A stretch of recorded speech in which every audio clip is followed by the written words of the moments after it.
Welcome to the round adaptation lecture that I am doing. So a little bit about me. I got third place at Harvard. I'm a two-time top three at Yale, sixth place at nationals, fourth at Emory. I like to read. I like eating a lot, and I love to play Run Three. So I'm pretty good at Congress. So you can trust what I'm saying, I guess. All right. So round adaptation. So what happens? Hold on, I need to be more okay.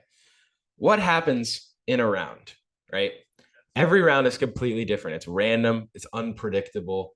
We have no idea what happens in any given round. And to some extent, you can predict what's going to happen, but it's hard to do that, right? It's very, very hard to really accurately predict what you think is going to happen, which requires you to be able to kind of think on the fly and move on the fly.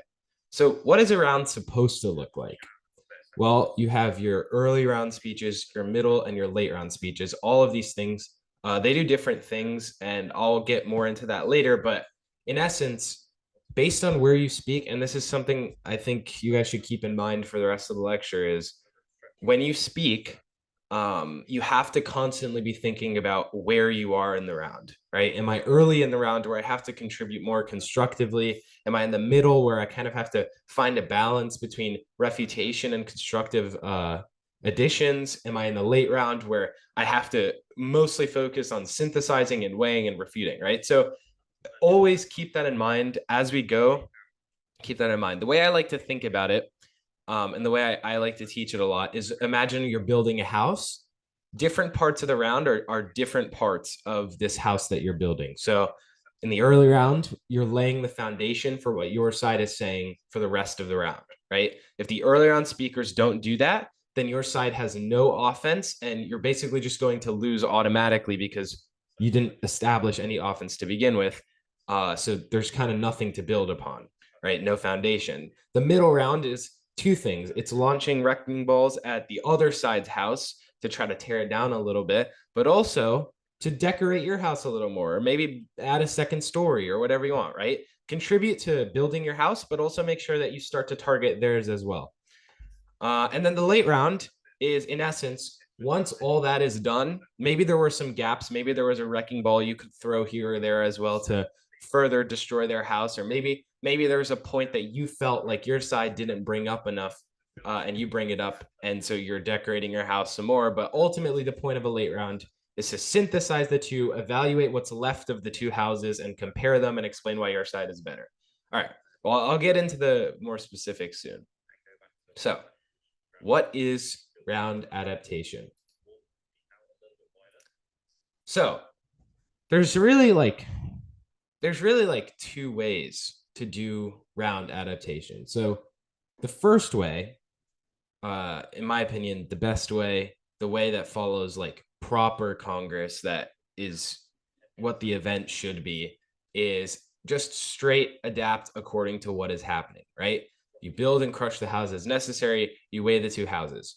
Ultimately, the biggest and most important thing is flow. Like I have met, and this is kind of a systemic issue in the Congress community, is like people think that because the judges uh, they don't flow like themselves, that you really shouldn't flow either, and that you just kind of go up and say whatever. But like that's not true, because even if the judges don't flow the round like on a pad and paper, they still have an idea of what the most important arguments are, like how they're feeling about them, whatever. It's your job as a Congress competitor in the round to constantly be flowing and identifying the gaps, right? How I do that is, well, really, there's a couple methods. So there's the first method of just like you can have two pads, and I used to do this a lot. I don't really do it anymore, but I used to do it a lot, where I would have a pad with my speech on it, and then I would just have a pad for flowing, right? And so if I needed to, I could just transfer whatever I wanted to get from the flow on the one pad to the other pad. And the whole point of that is like there's a lot more space to flow. There's a lot more space for the speech. So um, that's the benefit. There's also the cons of that, is that like it takes a while to transfer one thing from a pad to another pad, whatever, because you're writing it twice essentially. So, benefits and drawbacks to both. And then there's also like speaking off the same flow, which is what I just do now. And that also takes a lot of time to practice. But basically, speaking off the same flow is when you'll take a pad, and I don't actually have a pad with me. Hold on a second. I'm going to use this thing. So imagine this is your pad. I don't know if you guys can see it. Imagine this is your pad. You split it down the middle. You write a bunch of stuff on this side. This is your speech. And then you split it. And then this side is the flow. And you kind of just draw arrows, like what you want to talk about on the flow, maybe some refutation, whatever. The point is, there's a lot of different methods for adapting in round, but or at least in this way. Ultimately, though, the most important thing you can do, and the prerequisite to ever adapting at all, or being able to shift your position or talk about something, maybe like let's say the speech before you went up and said the thing you were going to say, how do you deal with that? All of that is predicated off of you flowing correctly and you flowing the entire round and being able to understand where the gaps are. Because ultimately, if you don't do that, how you structure your pad like doesn't really matter because you need to be able to flow first. And lastly, I put this bullet point in here. Ultimately, just say what you need to say. And I said that because there's a very like important concept, which is giving the round like what it needs. I think I talk about that later, but I'll just touch on it now, right? Ultimately, the core of round adaptation is where, like, if you had to ask yourself one or two questions to determine how you're going to give your speech, it's what do I think the judge is thinking right now? And what do I think the gap in the flow is? And then when those two things align, that's what you need to say. That's how you adapt, right? So just flow the round, identify the gaps. At the same time, be thinking about, okay, well, if I was a judge, especially a parent judge, if I was a parent judge, what would I be thinking right now? And so usually those gaps will align and that's what you go for, but that, just say what you need to say. That's ultimately, and that's the first way of doing it, right? That's how Congress ultimately should be, is as you go, you change your speech. It should go from more constructive to more rebuttal until eventually it's mostly rebuttal and maybe some additions to your side's impacts or something like that. But that's how Congress should be, right? It's a constant shift of constructive to balanced refutation and constructive to more refutation. That's how ideally it is. So that's the first way, round adaptation. That stems off the flow. Now for the second way, which is, in my opinion, evidence of the downfall of this event. Print your speech, right? So printing your speech, not very conducive to good flowing. And this might feel like an attack on some people. I promise you it's not, because this is still a winning strategy. It's just something I don't like, but whatever. Print your speech, don't adapt, fill in the blanks for refutation, and don't change your constructive. So this is the second method of doing it. And basically what this method entails is you print your speech beforehand, or like maybe you pad it, but I haven't really seen anyone that does that, pad it. But you print your speech, you put in little blanks before like some of your claims. So you can say Representative blank, you say that this bill harms the very people, like helps these people. This bill actually harms the very people you're trying to help, whatever, right? Like stock Congress refutation, that means nothing, but it's great because you don't actually have to do anything in this scenario. I've seen people go up in the 8th cycle of a Congress round with a printed speech and just give a constructive, but it sounds like they adapted to the round because they reference other speakers, except their referencing of other speakers is just the blanks in their speech that are meant to fill for refutation. Meanwhile, they just give their actual constructive point. And this sucks, right? Like objectively, this is not how Congress should be. The whole point is Congress is a debate event, and early speeches are supposed to, build a foundation, but then later speeches are supposed to just constantly be adapting to what the other side is saying, what your side is saying, and whatever. It's not supposed to be set in stone or like immovable, right? Now, why this works. So Ascend pioneered this technique. This is Ascend technique, combination with like, bad judging is not the right word, but it's mainly just judging that Congress rounds get really long and really boring and whatever. So Ascend was really smart in that they created a new meta where essentially if people love to hear constructives, right? Like people love to hear constructives. That is everyone's favorite speech is a constructive speech. No judge, well, no parent judge at least, likes to hear speeches that are 3 minutes of refutation, but it's hard to follow and only makes sense if you were paying attention to the flow. No one wants to hear that. So the meta of just printing your speech, filling in the blanks, and giving constructive late in the round became very attractive to judges because, I mean, it's way easier to follow. It's way easier to follow. It's way nicer to listen to. Nobody wants to listen to a late round. They take way more effort to understand and listen to. And also, you combine that with the lack of good late round speech skills on the circuit to begin with, where most kids don't even know how to late round. And you get this kind of second way of doing round adaptation, which is, in essence, anti-round adaptation, where you just don't adapt and you kind of stay immovable, give a constructive late. And the reason I'm telling you guys this is because despite the fact that I think it's bad for Congress, I think it's not how you should do a Congress, it gets very good ranks.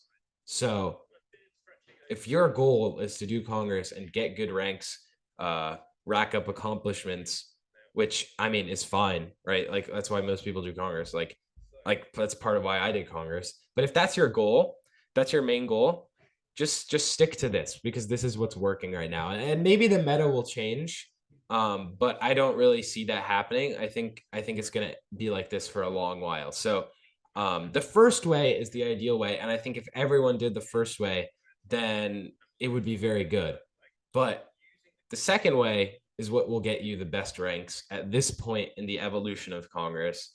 So do it that way you will. This also doesn't really require that much flowing or like flowing practice. So, all right. So now, despite the fact that I said that doesn't require that much flowing, I'm still gonna like give a little crash course on how to flow because even if you do the printed speeches method and whatever, there's going to be a lot of rounds where you're still just going to want to flow just to understand and place your speech in the best possible spot. Even if you're not necessarily changing the contents of your speech itself, you can still like work to change the like the placement of the speech. So how to flow. Basically all flowing is writing everything everyone says, or not everything, but writing the important things of what everyone says. So you're flowing your claims, the warrants, and maybe the impacts if you think that the impacts maybe were overblown, right? Let's say someone runs an extinction impact or something like that, or like let's say like you just think the impact is like very like not probable or unrealistic or something. You might want to flow the impacts, but generally when you refute, you try to refute logic. So you're going to want to refute the claim and the warrant because the warrant is the given logic for that point. So that's, you're doing that for every speaker, not just on their side, but on your side as well. Congress kids do get this a lot wrong a lot of the time because they tend to only flow the other side, but you have to flow your side as well because you don't want to rehash anything. You want to make sure that what you're saying is new. So if you know that your side has already said something, don't go up and say it again. Right. And that's the importance of flowing your side, tracking who's responding to what and how. The best way I would recommend doing this and what really like leveled up my flowing game is flowing PF rounds for practice. Not like hyper tech PF rounds or anything like that, but like your average like 2020, 2021 PF tech round is perfect because it still is very understandable. No one's giving like insane, like out of the blue impacts or like warrants or like anything crazy like that. But it's just like it's very, very good because it calibrates your speed. So once you know how to flow a PF round like that, you go back to Congress and it becomes the slowest thing in the world for you. You can sit there, close your eyes, and still hear everything somebody says. So that's A. But B, ultimately, like the whole point of flowing a PF round is that there's just more stuff in PF, right? And a lot of the time, not even that there's more stuff, but that the stuff we do in Congress where we do weighing or like refutation also happens in PF, except they're a lot more explicit about it, right? They literally say like, okay, here's how you weigh, here's how you do this, which gives you a good understanding of how to act, how those mechanisms actually work, right? How weighing actually works, how refutation actually works. Ultimately, a lot of that is present in a PF round. So I would say like, that's personally what I did. And it's personally the best method for learning how to flow. I also flowed Congress rounds a lot. You can also do that as well. But I think once you flow PF rounds, flowing any Congress round becomes a lot easier. So that's how to flow. So how to actually adapt. Again, I mentioned flowing. Now, like this is kind of more focused on like, let's say you're at a tournament. So first, you're going to generally decide on a strategy beforehand, right? If you're printing your speech and you decide you want to fill in the blanks, that's something you need to decide before the round. And if that's the case, if you have a printed speech and you have the blanks filled out, that's you kind of have to stick to that, right? It's very hard to modify a printed speech. It's very hard to really like move it in any way or whatever. So yes, you can still flow, but you need to decide on that beforehand, right? Do you want to pad your speech? Do you want to maybe go in with not an entire speech written even and just flow off that and build the speech as you go? Or do you want to print? You have to decide that before the round. You can't get in the round and decide you want to do one thing or the other. Giving the round what it needs. I already touched on that, but this is like fully the most important thing, even if you have a printed speech, right? Like I cannot emphasize it to you enough. This is what wins Congress rounds. Like this is what has won Congress rounds. This is what wins Congress rounds is thinking about what the judge is thinking, what the judge's biggest question about the debate is at that moment, and saying it, right? Putting it into words, whether maybe the round needs a clarification, right? Maybe the round has gotten so muddled and messy that like no one understands like what the most important thing is. No one understands like where the clash is, right? What warrants are being disputed. That's you. Go up and give a clarification. Maybe the round just needs some weighing, right? Maybe both sides have just completely destroyed each other's houses, but no one has told you what's left, right? What's left of the wreckage and how do I know which side is better? So that's you, right? Go up and give the round what it needs. Ultimately, judges at every point in the round are going to have a question about the debate. Your job is to figure out what that question is and answer it. That's like, in essence, how adaptation works. So even if you decide on a strategy beforehand, right, whether you decide you want to flow and adapt as you go or print and kind of just be a lot more immovable, you still need to understand where to place your speech, even if you're printing, and then also what the judge is thinking and like what the round needs you to say, right? And of course, that comes with practice, right? That comes with watching Congress rounds and understanding like, okay, this person won. Why did he win? Right? Why did this person win? Or what is the reason that this person stood out in the judge's minds, even if the speech wasn't that spectacular rhetorically or something else, right? Why did they win? And it's very useful to go back and do that strategy. So ultimately, the core of round adaptation is flowing and understanding what the biggest question is at any point in the debate and going up and saying it and answering that question. So I'll use an example, right? My favorite bill of all time, the carbon tax of $50 per ton. So in the early round, building the house, the AF is going to argue that you're getting an emissions reduction. The neg is going to argue that cost increases, maybe like offshoring, but that's stupid. They'll say, and basically the adaptation is changing impacts and maybe different warrants, right, to the same impacts, but ultimately you're building the house in the early round of a carbon tax. You're explaining why this reduces emissions. There's a lot of warrants for that. Why this raises costs. There's a lot of warrants for that. Whatever, building the house. Mid round is when you start the heavy refutation, right? So if I'm on the AF and I'm arguing emissions decreases and the neg is saying cost, one of the most common arguments against cost is that is a comparative, right? Say like, oh, you'll hear this a lot, like, guess what the cost of climate change is, and then they'll throw out a card saying like climate change costs like $200 billion or something like that, and like, okay, the cost is high either way. Or it's like companies aren't going to raise their prices because they're going to switch to renewables instead. So in the mid round, right, the AF is going to be like, cost doesn't matter because this and this.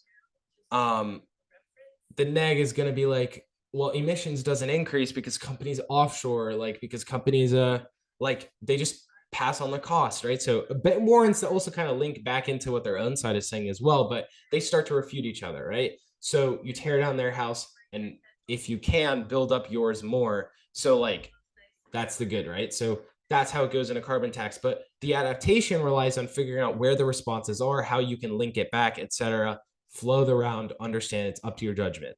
The late round in a carbon tax is very, very crucial, actually, because a lot of the time, the thing about a carbon tax is that you will have these two sides that hijack each other so well, right? That explain, oh, this point actually goes to my side. This point actually goes to my side, whatever. That you need people in the late round to synthesize whatever has been said and weigh and contribute to the critical gaps, right? You need to like explain, okay, we've hijacked them. They haven't answered it. Here's how we're winning. Or like, we like effectively refuted this entire warrant. They didn't respond. We're winning this point, whatever. But in a carbon tax, it's even more important because of how interrelated the two sides are. So, I mean, practicing with this type of bill, if you can organize practice rounds among your teams or maybe like among communities or whatever, this is a very good bill to practice with that I use a lot to teach adaptation as well. And lastly, I know you guys, a lot of you guys have access to the Congress round recordings doc. I think it's just kind of made its way around the community, but if not, you can I can like drop it in the chat or see guys can drop it in the chat or something. But all these speeches are on that doc. Good speeches to watch. So Amit Kanda 2021 Blue Key on the Taiwan bill. So this is the greatest Congress speech of all time. And it's a perfect example of like synthesizing rhetoric. So like what we might call like a pre-printed or like pre-written portion of the speech with actual refutation and actual adaptation in that round. It's the greatest speech ever made. Mike Kaiser 2022 House Finals is HSR bill. It's a good example of an early to mid-round speech that synthesizes ref but also contributes to the debate a lot more. Zach Wu 2023 Senate Finals, the qualified immunity speech. It's a good example of a late round speech that does all the things a late round needs to do, which is synthesize in a simple way that judges can understand based on the flow. You can also watch an Ethan Wilkes any speech from this round as well. He does the same thing. Luke Tilitsky 2017 Senate Finals, Northern Triangle. It was another example of super rhetoric heavy, but also responsive at the same time, because you can tell that he flowed around to that point and understood what everyone was saying and was able to respond to it while still keeping the components of the pre-written speech. Rohit Jawar 2019 Senate Finals. This is actually the dude that kind of invented the like fake adaptation strategy, and it worked super well, which is why he won this round. It's like an incredible speech. He created I want to pick up where the rest of my side dropped the ball, and basically just gave his earlier on constructive, but framed it in a way to make it seem like he was adapting to the round, which is the second method that I talked about. So these speeches, and I'll drop the link so you guys have everything, but these are the speeches I would watch if you guys want to get really, really good at round adaptation and understanding how to fit into each spot in a round, early, mid, and late. And that's it. Thank you. So I don't know. Do I take questions now or like? Yep. All right, sweet. So does anyone have any questions?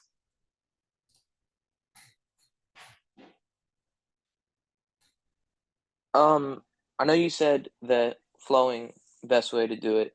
I agree. But what do you have down for, like, let's say like a mid round or a late round? What do you go into the round with?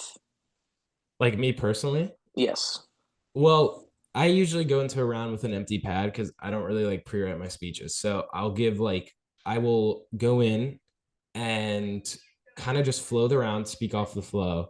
And what I do with that is during the round, I'll kind of search for like a constructive point that like maybe one or two cards at most, or maybe an impact even that I can stick at the end if I want to talk about that. Like, and I think it's important and it links back to the main round. But the main thing I do is I'll go in with an empty pad. I'll flow the round. I'll take sticky notes and I will just speak off the flow, synthesize the flow, explain like, okay, like here's this guy said this guy said this, they didn't respond to this, or like they like completely let this go or whatever, or like what something like that, and I'll just make a speech out of that basically.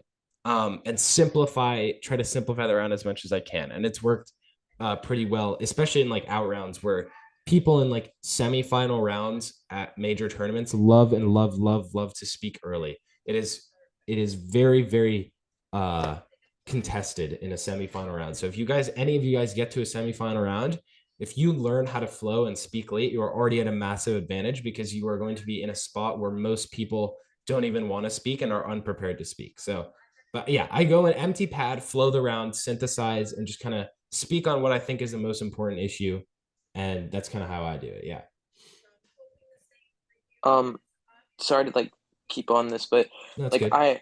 I do that a lot with like empty pad float around. But the one problem that I've had with that is like organization. So I know how you said like speaking off the flow, is that kind of how you go? Like you go almost sort of cycle by cycle, like showing how it developed over time, or like how do you personally like organize it? Like how do you think about it?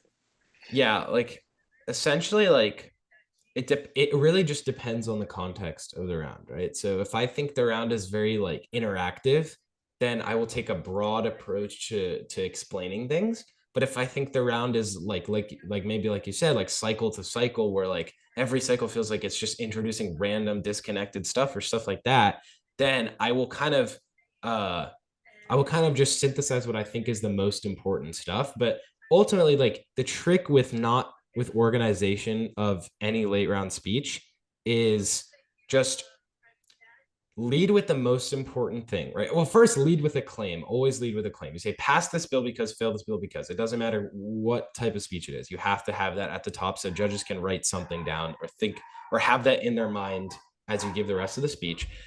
And then the rest of it is just you explaining like, okay, here's what I think is the most important thing, whatever. And whatever you think the most important thing is, just smack it at the top of your pad, say it out loud, like give an overview if you want. And then the rest of it, judges may or may not follow, but as long as you said the most important thing, you're already in good shape. And then the rest of it, you can muddle the organization all you want. As long as you have a clear impact and a clear overview in any sort of mid to late round speech that you're giving off the flow, you will be fine. It doesn't matter how you structure it at that point or like how you organize the debate. Just say the overview, say the impact at the end, and the stuff in the middle is like nah. Like as long as you have aura and you're giving good presentation, you'll be fine. Like that's it. Okay, thank you. Yeah. So I have a question. So, how long would it like really take you to like have like no like pre-written speech and like float around and like create a speech? And like, do you have any tips on how to like create a speech and like writing like faster? Yeah. So two things. So first, like three things. It just comes with a lot of practice, right? Like I didn't always do that in my career. It took me a while to get to that point. Like it took me a year or so to get there. But so it takes practice, no doubt. But um the two biggest things are first, like I said, like just if you practice flowing, it gets a lot easier. Wait, can you repeat the question? I low key forgot what the question was because I had a response then. Yeah, can you repeat the Like, question? like how long does it take you to write a speech? And like, do you have any tips for like helping write a speech on the fly? Okay, yeah. So, okay, it starts with prep. Yeah, so it starts with your prep before the tournament. So, the reason I'm able to go late and like give a speech on the fly is because like on my doc, right? I have like the way I prep and the way that's conducive to doing that, get like making and giving a speech on the fly is you just kind of prep like tiny little blocks, right? Tiny little like maybe a claim, a warrant, and a data point, maybe an impact card. You put impact cards on your doc. But if you don't want to pre-write your speech, you should still have prep on your doc that is conducive to you going later that you can easily then just write on your pad if you need to give an impact or you need to give a separate point or whatever that's like small.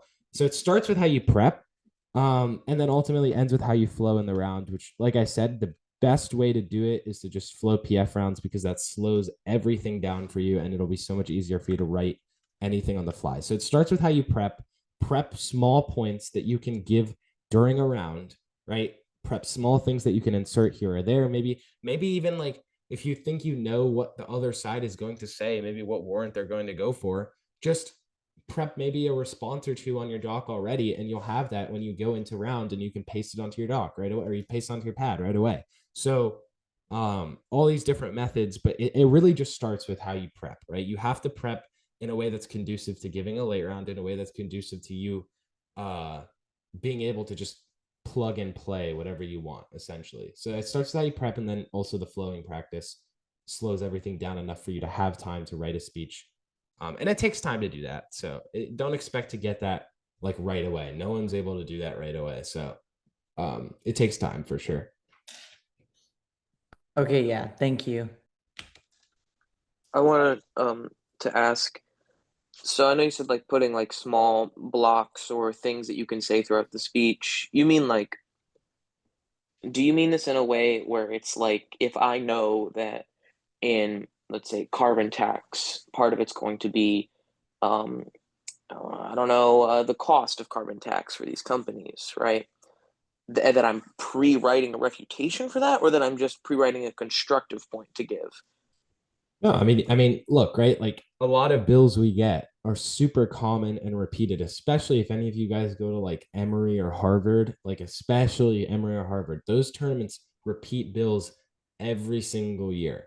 So the debate on those types of bills is already super, super well known and like easy to understand and think about. So yeah, prep a refutation, prep a response or two against what you think the most common points are. Because if indeed those points get brought up and you let's say the 3A goes up and gives the point that you prepped a response or two to, and you want to give the 3N, well, you still got to respond to the 3A. The best way to do that is to just plug and play the responses that you had already prepped because you knew what the 3A was most likely going to say. So it's just about like the way you prep, instead of prepping full constructive speeches that you are not likely to be able to use anyway because of recency or because of like PO bias or like whatever you want to call it, but the likelihood that you get your constructive speeches, and of course you should still have like constructives prepped, but don't rely on those, right? So if you're going to prep a constructive, prep a constructive, but don't spend your entire pre-tournament time trying to perfect it. Instead, prep late round stuff like responses to common points or etc. that you can just put in your speech essentially. Got it. Yeah, that makes a lot more sense. Thank you. Thank you. Brother, I see this brother raising his hand. Oh, okay. Yeah. Would You you just say you just okay. okay? Would you say it's better to prep rhetoric or research? Um well, I mean, I don't think they're mutually exclusive, but if I had to choose, definitely research. I don't care for rhetoric at all. My intros are like I don't have any rhetoric in my All right. speeches. But that's not a good thing. That is not a good thing. That's a bad thing.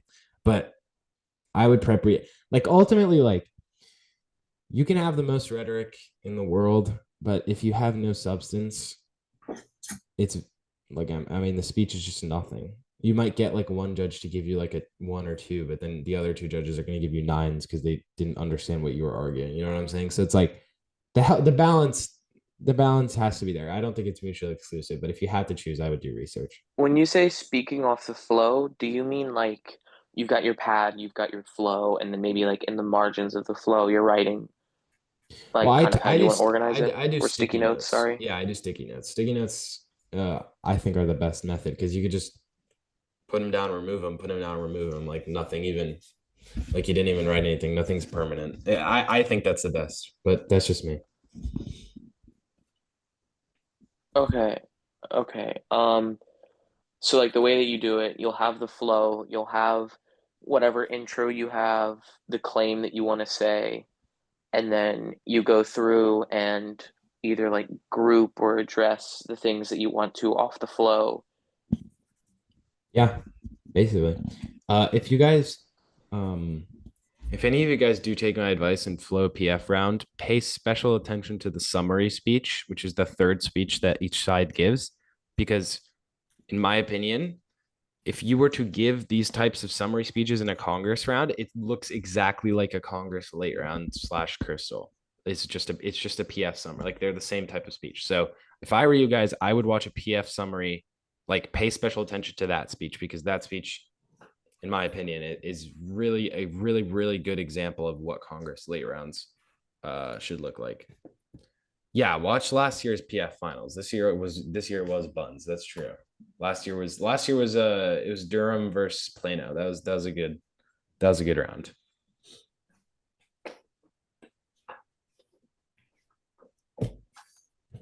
So, just I think last question. When you're speaking off the flow, grouping whatever, is this you doing more of a late refutation or a crystal, or when you're crystalling, do you kind of stop and start to weigh, or like how do you differentiate between when you're going like mid round refutation to crystalling late round refutation? Like, what does that look like on Well, the flow? the flow stays the same no matter what, but yeah, so what you choose to do with it basically. I think that unfortunately, I think the traditional like distinctions of early, mid, late, like literally like, oh, like a crystal's supposed to be structured like this, a late's supposed to be structured like this, are kind of falling away. So I would say that like if you think the round needs more refutation, like if you think that your side has left a critical gap in the response to the other side, just give the other side. If you think, like, let's say you're a 7A, both cases, 7A, you think your side has left a massive, massive point, just completely unguarded, right? Go for it. If you think that your side has done an adequate job of responding and you think your side has done an adequate job of defending, then do some weighing. Ultimately, it's your judgment. No two rounds are the same. No two bills are the same. So whatever you think is going to be the like, I don't know how to, it's like whatever you think is going to be the best method based on how your sides are doing, that, yeah, I would just do that. Okay. If you raise your hand, you can just speak. So you can go first. Okay, mine was a quick question, but it had to do with the flowing on PF. So basically when you flow with those rounds, how how would you recommend like flowing? Like I know you said like write down everything you say like on when you're flowing PF rounds, but when you're doing padding and stuff like that, like I guess padded speaking, wouldn't you technically just be like trying to write like short bullet points or like main points? So like you would be doing that for like Congress flow as well, right? Yeah, Congressville, yes, but okay. So the PF, I should have put a picture of how you flow PF rounds. That's my bad. Basically, the PF's round has four speeches. It has the constructive, the rebuttal, the summary, and the final focus. And basically, you just divide. You just take one page of your pad is the pro, like constructive, rebuttal, summary, final focus, and then the other page is the con. So you flip the page, you go con, constructive, rebuttal, summary, final focus, and you just flow like down your pad like that. And what that does is it just you're not going to do that in Congress, by the way. Like Congress, once you flow a PF round, like once you flow PF rounds enough, which is not a lot, once you do that, you will not have to write more than bullet points for Congress speeches. Like my Congress flow is like 9 squares on one pad that I write like maybe 3 things for, because it's really not hard to flow a Congress speech once you flow a PF round. But flowing a PF round, you should flow like everything that they say, basically. And then it'll get easier for Congress. Okay, thank you so much. Yeah. So just a quick one. So would you recommend like for every bill pulling up like a list of standard opposition points and crafting a rebuttal like in advance to them, or would you recommend like in round crafting it? Well, yeah, oh yeah, first one. So I would recommend like if you were going to prep, like let's say you have if you have limited time, then do not prep rebuttals, because if you have limited time, just prep a constructive and move on. But like, I mean, it's just about time management, but like 2 weeks to a month before a tournament, I think is plenty for you to prep some rebuttals, especially if you do the good method, which is skipping prelims, which is a method all of you should adopt, and it's a healthy method. So or like prepping like minimal stuff for prelims, because you don't want to sweat prelims too much once you get consistent. But regardless that, like the whole point is you prep like what you have time for. So if you have only time to do constructives, then yes, do constructives. But most of you should have enough time to where you can pull up the common points of any bill that you think is going to be run. And I'm not saying you have to create entire block files of responses, because you're never going to need those, but just maybe put like 1, 2, 3, right? And stuff off, logical stuff off the top of your head for why this point doesn't work. And that's it, right? You don't need a whole like dedicated prep session just to make responses, right? It's as simple as making logical responses that sound good and just having them ready so you don't have to make them in round. But making them in round is an important skill because a lot of the time, the responses you make aren't even going to be like used. So you have to be able to do it in rounds. Both of them work. So like prepping let's say you look at what the likely arguments are, AF neg, you're going to go AF. You research and understand the neg arguments and maybe have like some pieces of evidence, logical arguments against those. And then do you recommend kind of having that like on a sticky note or just write it in round kind of thing? This is getting kind of nitpicky, but yeah, I wouldn't pre-write any responses because you're wasting your time if the responses don't get used. So I would have them on a doc and just have your sticky notes ready. And if it does actually get said and the responses are applicable, then just write them down. But don't write them down before round. There's no reason to do that.